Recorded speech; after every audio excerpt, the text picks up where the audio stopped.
भगवान कहते हैं, तू करता वही है जो तू चाहता है, होता वही है जो मैं चाहता हूं।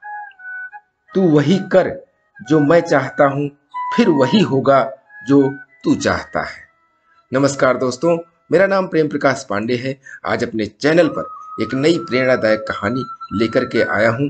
आज की कहानी में एक ऐसे व्यक्ति के बारे में जानेंगे जो अपने जीवन में बहुत संघर्ष किया, फिर भी वो भगवान से क्या मांगता है, जानकर आप हैरान रह जाएंगे। तो चलिए, चैनल को सब्सक्राइब नहीं किया है, सब्सक्राइब कर लीजिए और सुनते हैं आज की कहानी, जिसका शीर्षक है भगवान से क्या मांगे।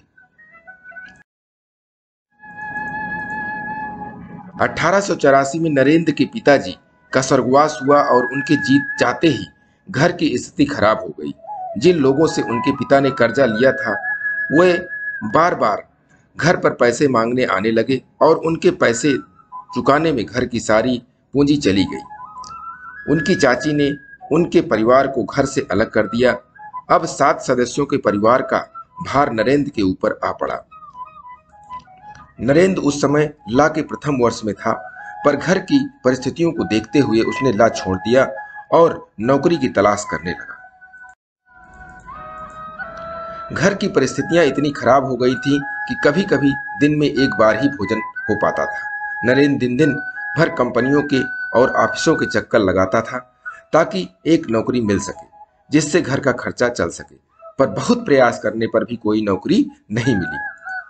नरेंद्र उस समय बीए पास था, इसलिए अधिकारी वर्ग के पदों के लिए आवेदन करता था, पर जब उसे कोई नौकरी नहीं मिली तो फिर उसने क्लर्क के पदों पर भी आवेदन करना प्रारंभ कर दिया।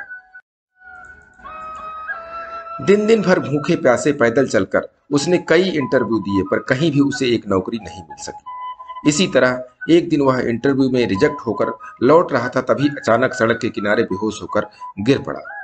जब उसे होश आया तब वह घर पर था, लेकिन अब उसका भगवान पर से विश्वास उठ गया। उसने मन ही मन सोचा, यदि भगवान होते तो क्या इतने प्रयास करने पर भी सफलता न देते। यह बात किसी ने जाकर दक्षिणेश्वर के काली मंदिर में श्री रामकृष्ण परमहंस को बताई। उन्होंने कहा, नहीं नहीं, ऐसा नहीं हो सकता। तुम नरेंद्र को मेरे पास आने के लिए कहना। कुछ समय बाद नरेंद्र रामकृष्ण परमहंस के पास आए तो उन्होंने मंदिर में मां काली की प्रतिमा के समक्ष जाकर कुछ मांगने के लिए कहा। नरेंद्र मंदिर में गया और ध्यानस्थ बैठकर आ गया। परमहंस जी ने पूछा, क्या मांगा? उसने कहा, ज्ञान और भक्ति। परमहंस जी ने कहा, तुमने अपने घर की समस्या के बारे में तो कुछ मांगा ही नहीं। जाओ, फिर से जाओ और अपनी बात कहकर आओ।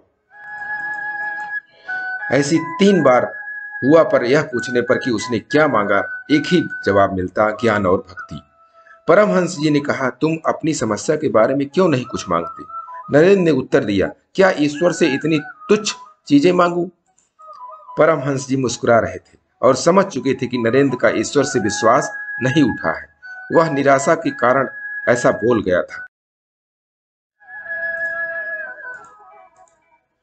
यही नरेंद्र आगे चलकर स्वामी विवेकानंद हुए और शिकागो में दिए अपने भाषण से संपूर्ण विश्व में विख्यात हुए।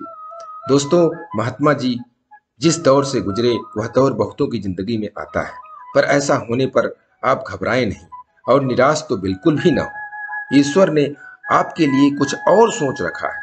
सोचिए, अगर स्वामी जी की एक क्लर्क की नौकरी लग जाती तो क्या होता। आज हम जिस रूप में उन्हें जानते हैं, शायद उस रूप में नहीं जानते। इसलिए ईश्वर पर विश्वास रखो और सदैव अपना लक्ष्य प्राप्त करने के लिए प्रयासरत रहो। तो दोस्तों, स्वामी विवेकानंद जी से हमें बहुत प्रेरणा मिलती है। उन्होंने अपने जीवन को बहुत आगे ले गए ज्ञान और भक्ति के जरिए। तो इसलिए प्रतिदिन सुबह 5:30 बजे एक नई कहानी, एक नई उमंग से दिन की शुरुआत करते रहें। तब तक के लिए छोटों से मिले प्यार और बड़ों से मिले आशीर्वाद और भगवान के सहारे के साथ यही कहूँगा, काम तो सभी करते हैं, पर काम करो कुछ ऐसा कि उदाहरण बन जाए। ये छोटी सी स्टोरी आपको अच्छी लगी तो लाइक कीजिए, शेयर कीजिए अपने मित्रों में भी और कमेंट जरूर करिए और चैनल को अभी तक सब्सक्राइब नहीं किया सब्सक्राइब कर लीजिए और नई नई बेहतरीन मोटिवेशनल स्टोरी आपको प्रत्येक सुबह 5:30 बजे मिलती रहे, इसके लिए प्रेस बेल आइकन।